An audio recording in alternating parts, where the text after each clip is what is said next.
Hey guys, it's Finn, and I'm back with MTG Ice Cube, and today we're gonna be doing something a bit different. We're gonna take a look at Modern. It's a format that I haven't really done that much.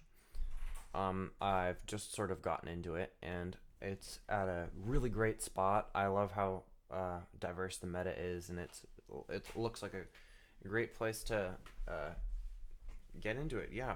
So I recently built Storm, and I've had a lot of fun with playing around with it. And this is a actually a list that I saw from a couple years ago, and it looked really interesting. So I decided to touch it up a little bit. And yeah, uh, it's let me just jump right into the list. So it's a kind of a combo deck.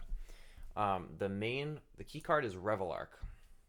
If you don't know what that does, it's 4 and a white for a 4/3 elemental creature with flying. And when Reveillark leaves the battlefield, return up to 2 target creatures with power 2 or less from your graveyard to the battlefield, and it has evoke for 6. So basically, when you evoke it for 6, or when it dies or goes back to your hand or whatever, you get to take 2 guys with power 2 or less from your graveyard and bring them back to the battlefield. So keeping that in mind, it's based around a combo between Reveillark and Body Double.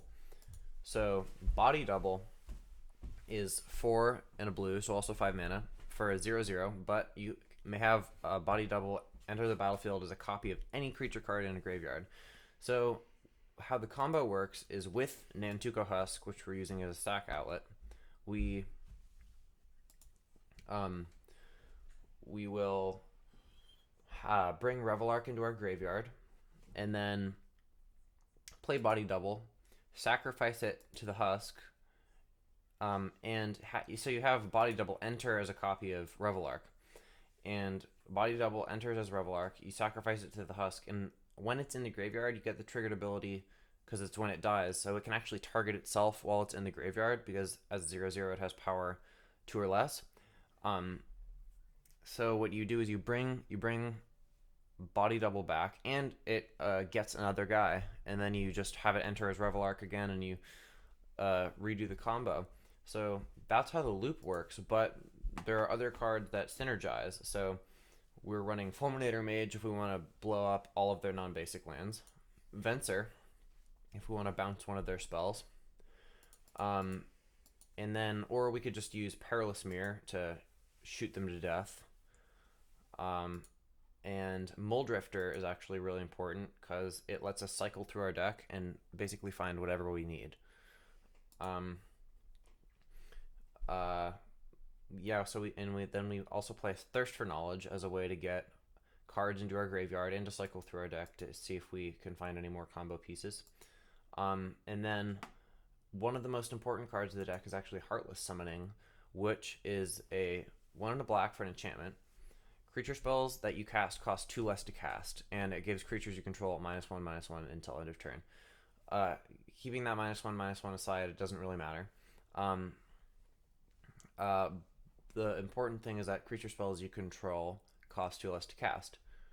Um, so, yeah, with the reduced casting costs, we can get Nantuko Husk out we can get Nantuko Husk and Body Double out on turn 4 at the same time after we've cast a Thirst for Knowledge on turn 3 to grab Reveillark and another guy into our graveyard. So that's an infinite win on turn 4. Or we can stall the game out, make sure they can't cast anything with Fulminator Mage, or use Path to Exile to clear out one of their creatures, or even use Perilous Mirror to kill one of their creatures. And yeah, that's basically how the main part of the deck works. If we're taking a look at the mana, it's not too pricey. 6 Shocks, 2 Godless Shrines, 2 Outer Graves, and 2 Hallowed Fountains. Then we have 4 fetches, 2 Polluted Deltas, and 2 Flooded Strands. And then pretty simple, 6 islands, 4 plains, and 4 swamps. So yeah, that's what the mana looks like. And then we're just going to take a look at the sideboard really quick. We have Path to Exile as and Dismember as more removal spells because this deck doesn't have that many ways of dealing with threats. And then Rest in Peace against Dredge, because that's pretty important. Stony Silence against literally any artifact deck. And then Damping Sphere, we can use that against Tron or Storm, or it has a lot of functions. And yeah, that's the deck. We have Modern Esperlark. It's going to cost you about $300 in paper and $88 online, if that's what you're playing. And thanks you guys so much for watching, and I'll see you guys in the next video.